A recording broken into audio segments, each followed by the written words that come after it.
Donc, je vais vous partager avec vous mon écran. Affirmatif. Merci. D'accord. Donc, nous allons entrer dans le cours. Je vais montrer ce que j'ai fait. J'avais utilisé le cours 30 pour faire cet exercice. Alors, je clique ici pour qu'on puisse voir. Donc, dans, dans l'onglet participants de mon cours, le nom du cours Atelier 30, si je clique sur participants, je vais voir ici. Il me donne, première des choses, indice, j'ai 16 participants inscrits à ce cours. Donc, ici, on voit les différents rôles. Il y a 15 étudiants qui sont dans son cours. Vous ne voyez pas la liste complète parce que, et vous voyez ici, attendez, vous voyez ici, il y a étudiants, mais aussi il y a des groupes dans lesquels les étudiants sont inscrits. À chaque groupe, sauf l'enseignant qui n'est pas dans un groupe, l'enseignant qui s'appelle Teacher 30, maintenant, tout le monde est là et est dans son groupe. Les étudiants dans le groupe, parce qu'on en aura besoin pour les exercices que nous allons faire. Donc, ceci étant, sans tarder, nous allons prendre par exemple le cours 29, l'atelier 29. Voilà, je clique dessus, affecté à Teacher 29. Donc, dans votre cours, vous cliquez sur, entrez dedans, vous cliquez sur l'onglet participants. Ensuite, vous cliquez sur le bouton inscrire des utilisateurs. Donc, une fois que le bouton inscrire les utilisateurs au menu inscrire les utilisateurs s'ouvre, nous avons deux champs. Le premier champ ici, ça c'est pour la sélection des utilisateurs. Le deuxième champ, c'est pour la sélection des cohortes. Donc, le premier champ, c'est si nous voulons sélectionner individuellement ou bien manuellement les étudiants. Si je clique sur la flèche qui se trouve à droite, vous allez voir, j'ai la liste de tous les inscrits, que ce soit les enseignants et les utilisateurs qui sont inscrits sur la plateforme. Donc, cette étape-là, nous l'avons déjà vu dans Module 1. Ce qui nous intéresse, c'est l'inscription des cohortes. Donc, nous allons cliquer sur la petite flèche noire là et nous allons voir, il y a 3 cohortes. Comme je disais, une cohorte correspond à une classe. D'accord? Ça à la place des étudiants. On pouvait mettre ici licence 1, licence 2, licence 3. D'accord? Les étudiants de licence 1, les étudiants de licence D, et on le met dans le cohorte. Et dès que je clique sur l'étudiant pour sélectionner la cohorte étudiant, ensuite, je vais cliquer sur le bouton inscrire les utilisateurs et cohortes sélectionnés. Et je patiente quelques instants. Vous allez voir. Voilà. Et les étudiants sont inscrits à mon cours. Donc, de 1, maintenant, je me retrouve avec 16 participants inscrits à ce cours. Voici la première tâche à faire. Je vous laisse le temps que tout le monde ajoute. Je donne 3 minutes maximum. J'espère que dans 3 minutes, tout le monde pourra le faire. Teacher 24, c'est bon, oui, tout est OK, c'est bien correct. Je suis rentré. Voilà. Donc, maintenant, dans le cours, vous cliquez sur participants. Ensuite, sur inscrire les utilisateurs en dessous. Et vous choisissez le deuxième champ cohorte. Sélectionnez des cohortes. Et vous sélectionnez le premier cohorte étudiant pour inscrire les étudiants. Vous sélectionnez, vous cliquez sur inscrire les utilisateurs en bas à droite. Les étudiants vont s'inscrire dans votre cours. Ça, c'est la première des choses qu'on a fait. Tâche 1. Voilà, toujours au même endroit. Nous allons cliquer ici. Vous avez vu le bouton inscrire des utilisateurs. Vous cliquez sur la petite flèche. Vous allez voir. Vous descendez en bas, vous allez voir. Groupe. Groupement vu d'ensemble. Il y a groupe. Vous cliquez sur groupe. On clique sur groupe. Tout le monde. Et on patiente. Nous avons la page de groupe qui s'ouvre.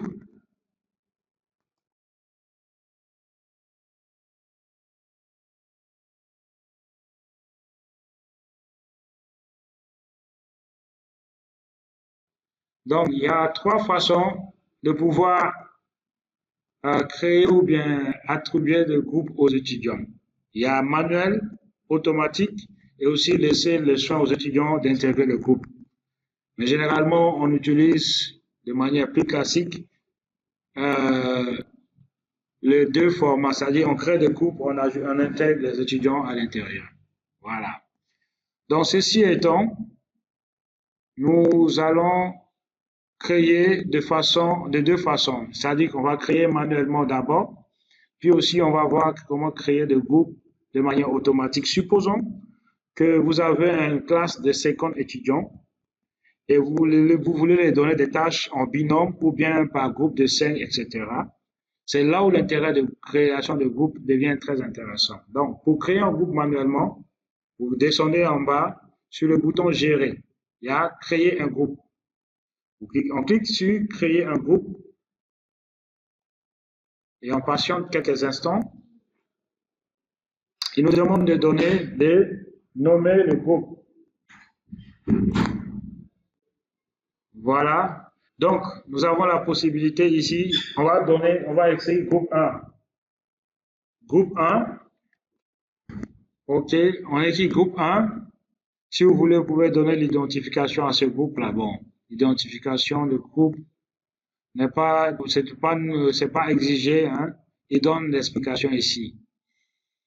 Voilà. Donc, c'est pas une obligation. Vous pouvez vous arrêter là. Si vous voulez même donner une description à ce groupe, si vous en avez, et tout cela n'est pas vous donnez même une clé, c'est-à-dire que c'est comme un mot de passe pour, pour que les étudiants puissent avoir ces clés pour intégrer le groupe au cas où vous voulez les permettre d'intégrer le groupe par eux-mêmes. Et vous laissez le groupe visible pour permettre à d'autres étudiants de voir ce groupe, mais c'est seulement les étudiants qui vont dans le même groupe qui vont interagir entre eux.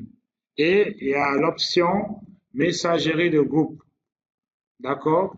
Si vous choisissez oui, ça veut dire qu'après la création de groupe, les étudiants recevront une notification pour recevoir comme que ils sont intégrés dans un nouveau groupe.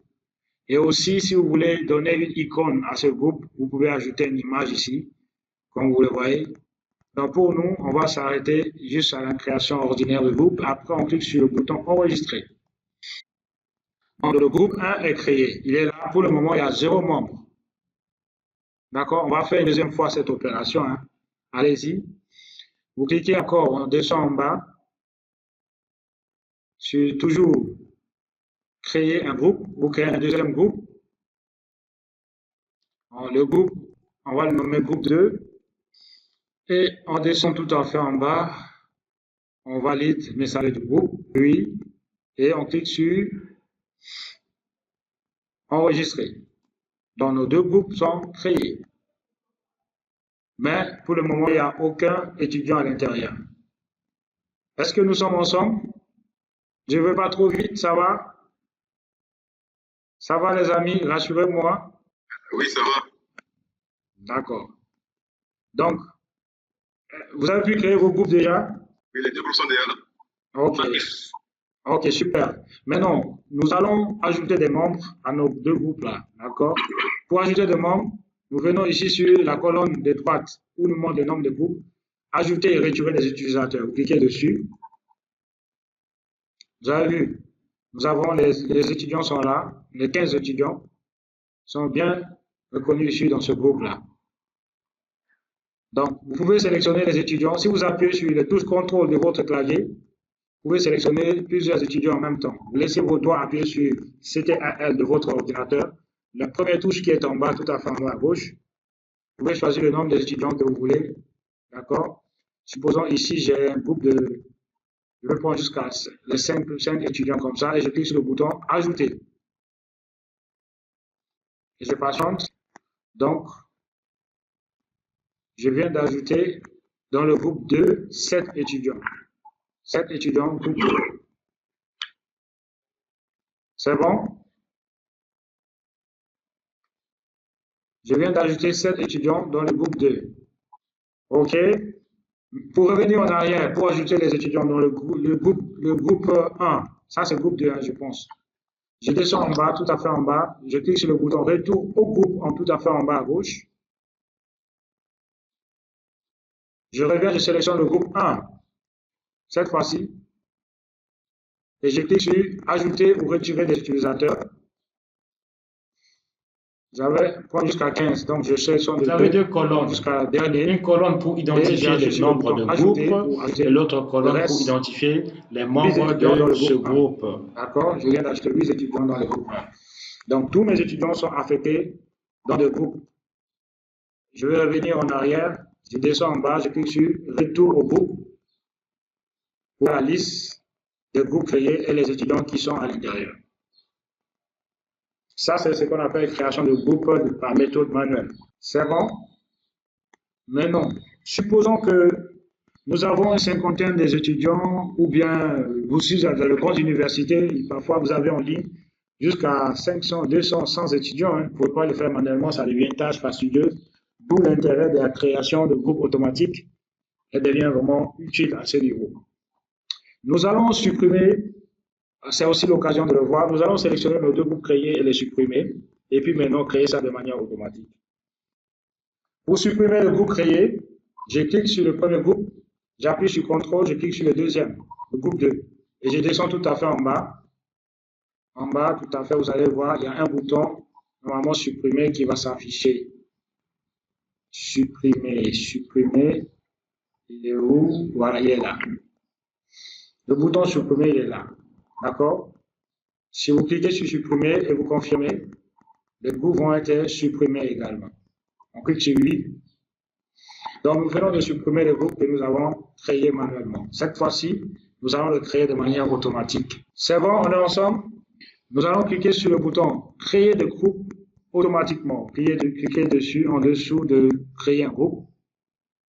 Vous voyez ici, schéma de nomination de groupe. Le arrobase, ça veut dire que les groupes que nous allons créer vont être nommés comme groupe A, groupe B, groupe C, etc., etc. Si vous voulez avoir le groupe par numérotation comme 1, 2, 3, il faudra remplacer le arrobase par la touche dièse.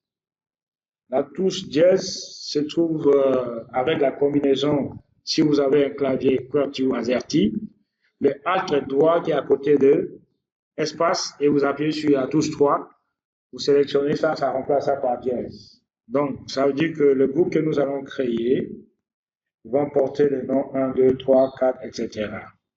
Et il demande le nombre de groupes que nous voulons et le nombre de membres. Ça veut dire que si nous voulons 3 groupes, il va attribuer automatiquement les étudiants dans les 3 groupes que nous allons créer. Supposons que nous avons 15 étudiants dans notre contexte. Et si on choisit 3, il va affecter automatiquement 5 étudiants dans les différents groupes. Et nous cochons le bouton messagerie de groupe pour que les étudiants puissent recevoir l'alerte quand le groupe sera créé. Répartir les groupes, vous pouvez les laisser, c'est à Moodle de choisir qui va entrer dans quel groupe, tout comme vous pouvez choisir par ordre alphabétique, etc., etc. OK. Et si vous cochez aussi le bouton ignorer les utilisateurs dans le groupe, ce qui veut dire que s'il y a des nouveaux étudiants qui arrivent, Moodle va s'en occuper pour la création d'intégrer les nouveaux étudiants dans le groupe, etc. Donc, une fois ceci étant fait, nous allons cliquer sur le bouton Envoyer pour la création de nos groupes de manière automatique. Le résultat est là. Groupe 1, groupe 2, groupe 3 avec 5 étudiants dans chaque groupe. Et si vous cliquez sur le groupe, vous allez voir la liste des étudiants à droite qui se trouvent dans ce groupe de manière automatique. Voilà. Donc, je pense que ceci étant fait, il nous faut progresser maintenant. Bien. Nous allons voir la ressource étiquette, maintenant appelée zone de test et médias. Alors, la ressource étiquette permet d'ajouter du test et du contenu multimédia directement sur la page de cours Moodle entre les activités. Elle sert à organiser le cours, à ajouter des titres, à donner des instructions et insérer également des images explicatives. Dans quel cas nous pouvons l'utiliser? Il peut nous aider à structurer les sections de nos cours, d'afficher les objectifs pédagogiques du cours, de faire l'introduction d'une activité. Donc, sans tarder, nous allons aller sur notre support de cours. Le contenu de l'exercice est là. L'exercice que nous allons faire consiste à ajouter une activité, zone de test média ou appelée anciennement étiquette. Il aura pour objet le titre, objectif de la leçon. Et voilà le contenu de cette activité. Ensuite, nous allons ajouter une vidéo et ajouter aussi quelques images pour une démonstration. Donc, sans tarder, nous allons copier le contenu. Sélectionnons le contenu. Alors, je peux sélectionner tout le contenu. Je sélectionne, j'appuie sur CTRL-C et je vais dans mon cours, dans Moodle. Dans mon cours, je suis ici, j'ai déjà activé le mode édition et je viens au niveau de ressources pédagogiques de mon cours, plutôt les ressources. Alors, je vais cliquer cette fois-ci sur le bouton petit plus et je sélectionne activité ou ressources. Et je vais rapidement cliquer sur les ressources, catégorie ressources pour aller chercher zone de test et médias. Voilà, donc je vais copier pour le moment le contenu de tout ce que j'ai copié ici à l'intérieur de cette zone de test. Donc je clique à l'intérieur et puis j'appuie sur CTRL V. Le contenu étant venu, donc je vais sélectionner le premier, le titre ou le nom de cette ressource. Je sélectionne, je fais CTRL X à l'aide de mon clavier et je viens ici dans titre de cours, je fais CTRL V pour coller. Donc je vais enlever tout simplement le symbole là, ou bien vous pouvez laisser si vous voulez. D'accord, donc ceci étant fait, nous allons juste maintenant enregistrer et à retourner sur notre cours pour voir l'aperçu de l'objectif pédagogique de notre cours qui va s'afficher ici. Donc voilà, l'objectif est là et nous allons poursuivre. Cette fois-ci, il s'agit d'ajouter une vidéo dans notre étiquette. Nous allons ajouter une vidéo, ensuite une image. Donc, ceci étant, je vais sélectionner mon lien. Donc, le lien se trouve déjà dans notre support de d'exercice. Nous copions cela et nous retournons dans notre cours. On va ajouter cette fois-ci encore une nouvelle étiquette. On clique sur plus, activité ou ressources, ressources zone de test. Voilà, vous pouvez donner un titre à votre vidéo. D'accord, ici, je vais écrire tout simplement synoptique. Voilà, j'ai fini de donner le titre.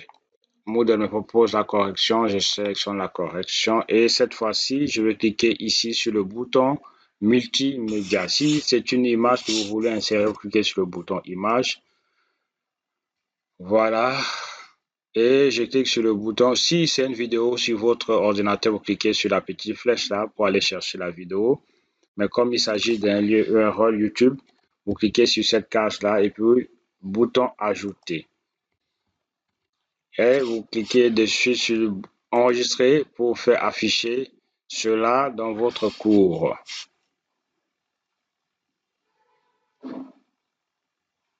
Enregistrer et revenir au cours.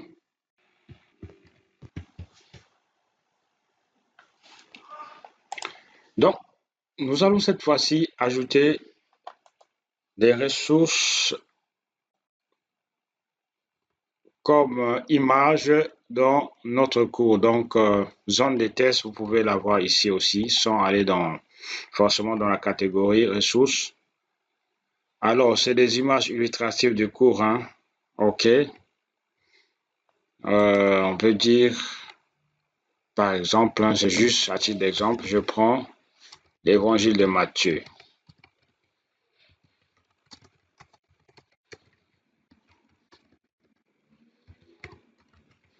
Voilà, je vais chercher une image qui va illustrer cet évangile. Donc, je clique ici, je vais montrer les deux façons. Cette fois-ci, je vais le chercher sur mon ordinateur. Je clique sur le petite flèche là et je patiente quelques instants. le temps qu'il s'ouvre pour diriger vers mon ordinateur. Et je sais que mes images se trouvent dans ce dossier. J'ai déjà mis en ligne toutes les images et j'ai partagé les liens également avec vous.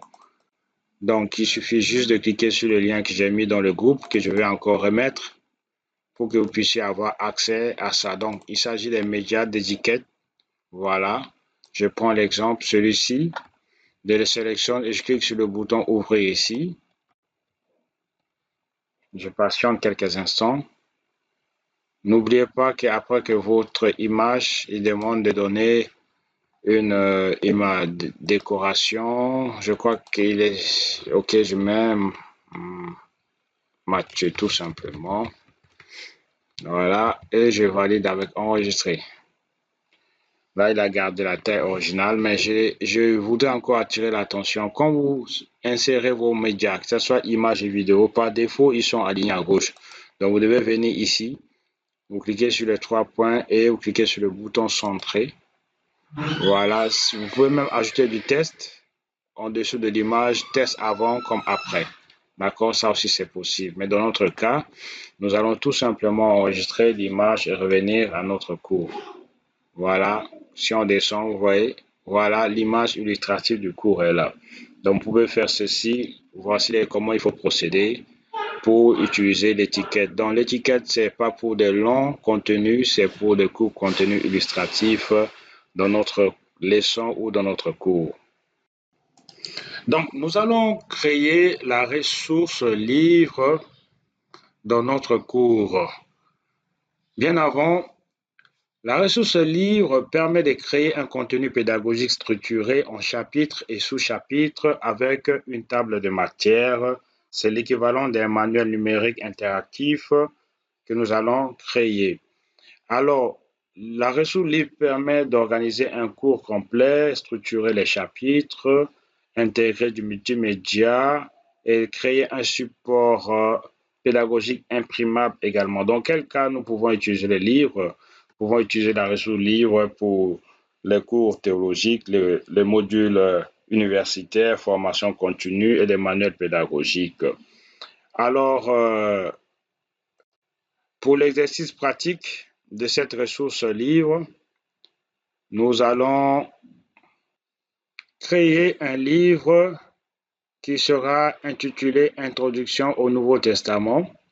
Ce livre, ressource livre, aura 3 chapitres. Le chapitre 1, ça sera nommé Contexte historique. Le sous-chapitre 1, ça sera nommé Situation politique et religieuse. Chapitre 2, les évangiles synoptiques. Sous-chapitre 2.1, les caractéristiques des évangiles. Et le chapitre 3, le message de Jésus. Et le sous-chapitre 3.1, les paraboles de Jésus. Passons à la chose sur... Donc, le contenu de nos livres se trouve évidemment dans le support de cours que vous avez déjà. Voilà, donc, pour aller plus vite, ça c'est le nom de livre, ça sera Introduction au Nouveau Testament. C'est le nom que porte notre ressource livre. Donc, c'est la première des choses. Je vais copier rapidement le nom et je retourne dans mon cours. Voilà, je suis toujours dans la section, attention, je suis toujours dans la section ressources pédagogiques. D'accord, donc je clique sur le petit plus, activité aux ressources. Et rapidement, dans les ressources, je vais trouver ressources livres et je donne le nom. Donc, je vais enlever ici les livres, garder juste introduction. Voilà, si vous avez une description, vous pouvez l'ajouter ici. OK. Bon, on peut dire exemple. Je vais mettre tout simplement exemple du livre dans Moodle. Voilà, je vais cocher pour que cela puisse être affiché comme description sur ma page de cours. Donc, une fois que cette étape est faite, vous venez vous cliquer sur enregistrer, afficher pour commencer à paramétrer votre livre. Voilà, pour le chapitre 1, le premier chapitre, voilà, nous allons donner le nom ici. Alors, nous allons retourner dans notre support de cours pour prendre le contenu. Donc, nous allons prendre d'abord le contenu du chapitre 1. Vous allez vous sélectionner, vous copier et vous retournez dans votre cours. Vous cliquez tout le contenu d'abord ici. Ça, c'est une astuce pour gagner du temps, n'est-ce pas? Dans le champ du test du contenu et puis vous sélectionnez. Voilà, vous sélectionnez le titre. Vous faites CTRL X pour le couper. Avec Delete, vous remontez au début et vous collez vos titres ici. Ça, c'est mon titre, d'accord? Une fois que j'ai fini, je vais descendre pour enregistrer cela afin de le valider. Donc, ça, c'est 1. Je viens de créer un premier chapitre.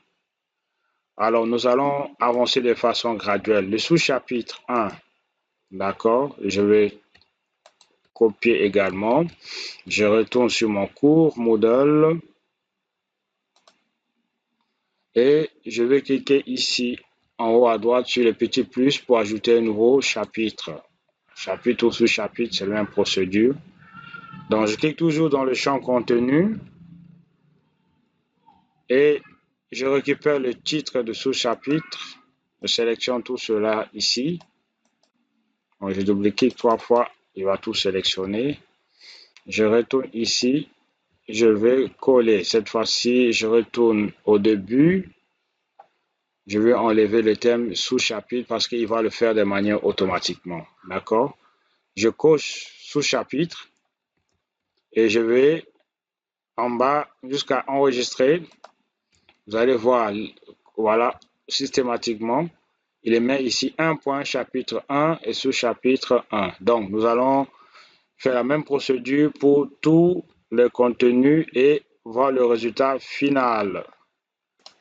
Alors, je tiens à attirer votre attention. Quand j'ai cliqué sur le plus, il a déjà coché sous-chapitre parce que je viens de créer un sous-chapitre. Car ici, il n'y en a pas dans le contexte de sous-chapitre, mais plutôt un chapitre. Donc, vous décochez pour le chapitre 2 et vous cliquez sur le bouton enregistrer pour valider votre chapitre. À chaque fois, vous cliquez sur plus. Là, par contre, sous-chapitre 2, ça sera un sous-chapitre. Donc, je vais mettre le contenu après. Cocher. Comme je l'ai dit, vous n'avez pas besoin de garder les sous-chapitres 1 point, 2 points, parce que Moodle le fait de manière automatique. Dès que nous cochons sous-chapitre, il saura, parce que nous sommes ici dans chapitre 2. Il va mettre 2.1 ici à droite. Dès que nous sommes enregistrés, vous allez voir, ça va afficher 2.1 et dans le titre, les caractéristiques de l'évangile.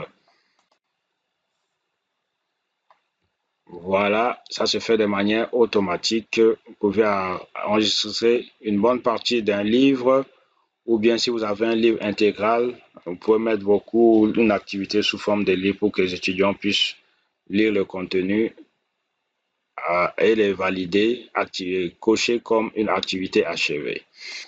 Donc voilà, nous avons fini de construire ou de créer notre livre. Et nous avons un bouton maintenant ici qui nous permet de naviguer d'un chapitre à l'autre dans notre livre. Donc, vous cliquez ici, ça vous ramène chapitre 1 sous chapitre.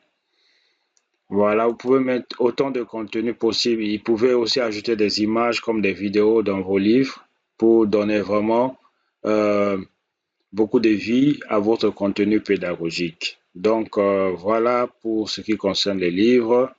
Et Dieu voulant, par la grâce de Dieu, nous allons poursuivre avec l'activité leçon pour les prochaines sessions.